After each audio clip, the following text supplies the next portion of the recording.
Bueno, muchas gracias y buenos días a todos. Yo voy a hablar del tema del manejo del estrés desde mi perspectiva. No sé si alguno de ustedes me podría decir que ha oído hablar del estrés aquí en el centro. Baña. Lara, el estrés. El estrés de la acumulación de mucho trabajo, las presas, problemas por la casa. ¿Alguien más por allá? Flora, el estrés, ¿qué es el estrés?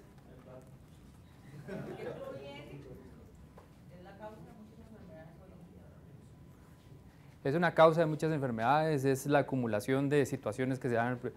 Tenemos, digamos, una definición que oímos siempre del tema de estrés.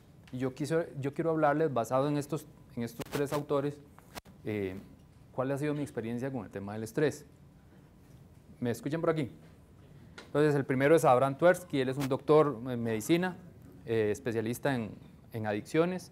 Anthony Fredrigotti, que escribió un librito que es el que hemos estado manejando aquí sobre el estrés, y Franklin Covey, que en realidad no es una persona, sino que la persona es Stephen Covey, que es doctor, psiquiatra, que escribió un libro que se llama Los hábitos de las personas eficientes, y una de esas derivaciones de ese libro es Las 5 lecciones. Y para empezar, traje este video que habla sobre la langosta. A lobster is a soft, mushy animal that lives inside of a rigid shell. That rigid shell does not expand. Well, how can the lobster grow? Well, as the lobster grows, that shell becomes very confining. Right? And the lobster feels itself under pressure and uncomfortable. It goes under a rock formation to protect itself from predatory fish, casts off the shell, and produces a new one. Well, eventually, that shell becomes very uncomfortable as it grows, right? Back under the rocks. Good. And the lobster repeats this numerous times. The stimulus for the lobster to be able to grow is that it feels uncomfortable. Right? Now, if lobsters had doctors, they would never grow. Because as soon as the lobster feels uncomfortable, goes to the doctor, gets a Valium, gets a Percocet, feels fine, never gets off its shell. So I think that we have to realize that times of stress are also times that are signals for growth. And if we use adversity properly, we can grow through adversity. Bien, lecciones aprendidas. El estrés es una respuesta natural, como lo decían Gerald, que cuando éramos cavernícolas posiblemente necesitábamos el estrés para huir de los animales, para cazar animales, para comer y para otras cosas más, pero ahora esa capacidad no la necesitamos tanto. Que el estancamiento significa retroceso o morir, que el estrés no es malo del todo, pero puede afectar la calidad de vida de quien no lo controla. Y aquí voy a entrar en el tema de por qué me interesó, bueno, aparte de que es un tema de los que me tocó, por qué es un tema que yo he ido desarrollando en mi vida. Hace mucho tiempo, yo trabajé 10 años en una empresa multinacional, desde que mi hijo mayor tenía 20 años hasta que mi hijo tenía 15 años, hasta que mi hijo mayor tenía 25 años. Y resulta que un día ya había comprado una moto y teníamos que ir a Riteve a retirar los papeles. Nos habíamos quedado de ver en la zona franca. Yo salía de la empresa, recogía la moto, lo recogía él y nos íbamos para Riteve. Cuando llego me dice, se me olvidaron los papeles. ¿Qué? Y desde ahí fue manejar para un lado, para el otro, quitándose los carros para un lado, quitándose los carros para el otro. Y usted, esto, lo otro. Cuando me di cuenta estaba dormido, huevón. Estaba dormido.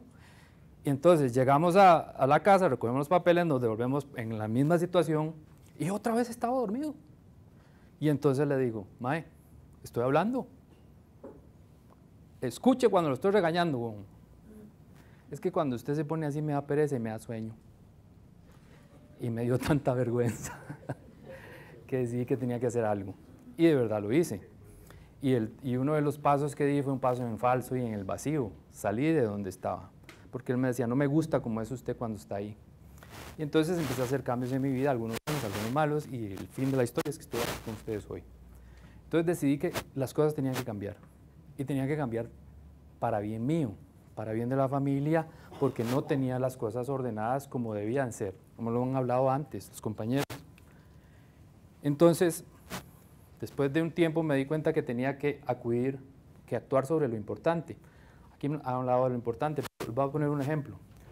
Si resulta que estamos abajo en el primer piso y me ponen a cargar una piedra de 10 kilos y unas bolinchas, las bolinchas van en la bolsa y la piedra de 10 kilos en los hombros, y empiezo a subir.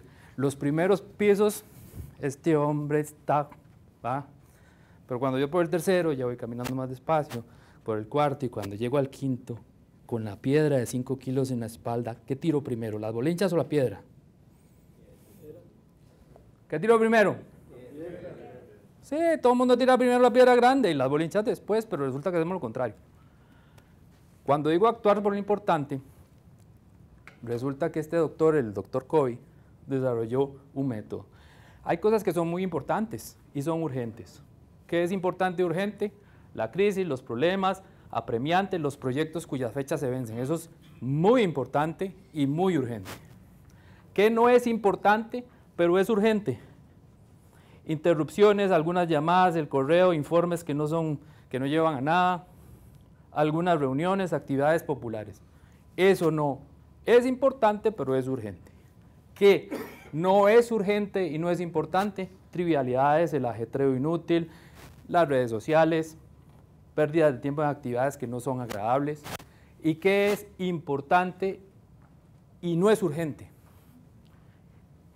Prevención, construcción de relaciones, planificación, recreación, por ejemplo, la salud. Cuando nos mandan a hacer deporte porque se nos sube la presión, entonces decimos, no, mañana, no es importante. O si es importante. Pero como no me urge, porque creo que tengo toda la vida para hacerlo, lo voy tirando para adelante. Lo voy tirando para adelante una y otra vez, hasta que llegó el momento en que se volvió importante y urgente. Y ahí es donde nace ahí el estrés negativo, no el estrés positivo que estábamos hablando antes. Y entonces, ¿qué pasa? Bueno, ¿qué dice el doctor Covey? Tenemos que trabajar, y a esto les llamó cuadrantes, este es el cuadrante 2, 1, 2, 3 y 4. Tenemos que trabajar sobre las actividades del cuadrante 2. ¿Qué quiere decir? Que tenemos que ir planificando aquellas cosas que no nos están apretando hoy, pero que definitivamente adelante sí nos van a apretar.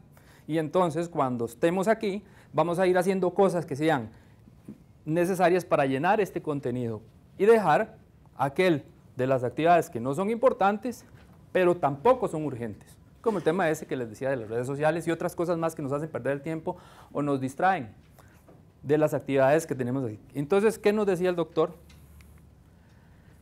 Que cuando es importante, en el cuadrante 1, y es urgente, hágalo. Dedíquese a eso, haga esas. Que cuando no es importante, pero es urgente, deléguelo.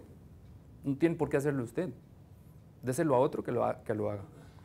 Cuando es importante y no es urgente, tome decisiones. ¿Cómo va a ser su vida? ¿Cuáles son las piedras gordas, grandes que tengo que cargar y que tengo que liberar para dedicarme luego a las piedritas pequeñas de la bolsa? Y cuando no es importante y no es urgente, elimine esa actividad. Y después, entonces, hablemos un poquito del tema de las piedras grandes. ¿Qué necesito para vivir así? Crear cultura. Y para crear cultura, nos decía el doctor Covey, que tenemos que identificar cuáles son nuestros roles. Hemos hablado aquí, mi rol de pareja, mi rol de padre, mi rol en el trabajo, de jefe, de compañero, mi rol en los temas de espiritualidad, mi rol en la vecindad, decía Tony. Ubicar las actividades en la vida en cada cuadrante, en qué estoy invirtiendo yo mi tiempo y en qué cuadrante está. Conversar con el jefe, decirle, jefe, yo voy a trabajar en el C2. ¿Ah? Conversar con mi gente, Frank, yo voy a trabajar en el C2. Vamos a construir hoy las actividades que van a ser importantes mañana. Fijar las metas del cuadrante 2, administrar lo que es grande y hacer un plan semanal y renovarlo. Yo lo de arriba no lo voy a tocar, pero sí vamos a trabajar en las dos últimas. Y esta es, digamos, la herramienta que yo uso.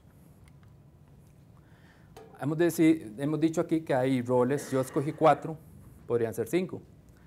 La pareja, la familia, el trabajo y la salud. Esas son mis piedras grandes. Es lo que me aprieta la vida. Y de alguna manera tengo que trabajar sobre esas. Entonces, a partir de ahí, el tema de renuévate. ¿Qué hago yo? Cada semana, el domingo me tomo media hora, 1 hora, dependiendo de cómo esté, y defino en cada uno de esos roles, aquí solo puse 2, ¿qué voy a hacer en el rol de trabajo? Bueno, tengo que hacer una revisión de proyecto. A esa revisión de proyecto le pongo 4 puntos. 4 puntos es lo máximo que doy. Firmar el contrato, 4 puntos. Y envío de un material, 4 puntos. Ahí pueden poner lo que quieran. Aquí puede ser envíos 100% a tiempo y completos, etcétera, lo que quieran. Y en la familia, almuerzo, ese le iba a poner 3 porque era con la suegra. Pero después se enoja la doña, entonces mejor le puse el número 4. Llevar al niño al chequeo, ya el niño tiene 27 años. Y el juego del equipo, ¿verdad? Porque siempre es importante acompañarlo. Siempre me dice, mi tata, yo meto goles y ¿a quién se los dedico? Dedíquemelos a mí, pero entonces estoy aquí. Y a esos también les pongo 4 puntos porque son muy importantes. Entonces al final de esa semana voy a tener una semana de 24 puntos. Podrían ser 80, podrían ser 15. ¿Me entienden? ¿Hasta aquí me van siguiendo? Sí.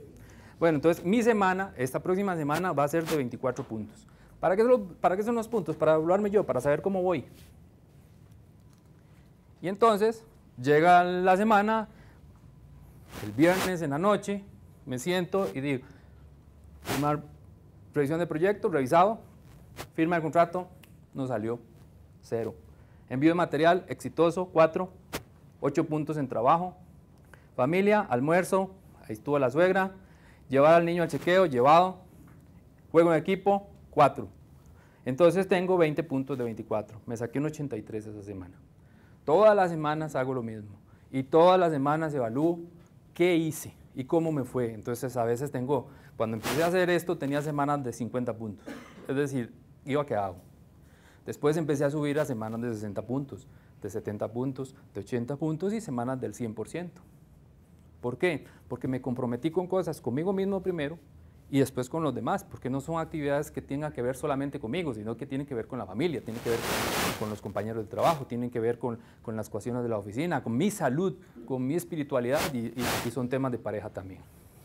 Y entonces al final yo puedo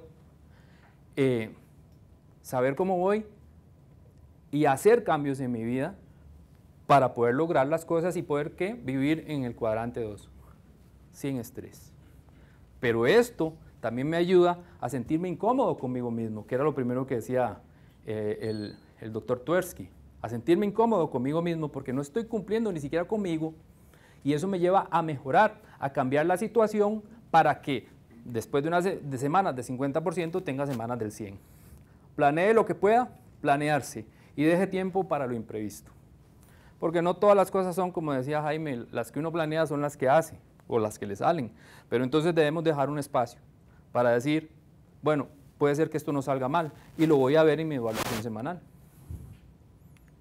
Muchas gracias. No sé si lo hice más rápido la cuenta, pero...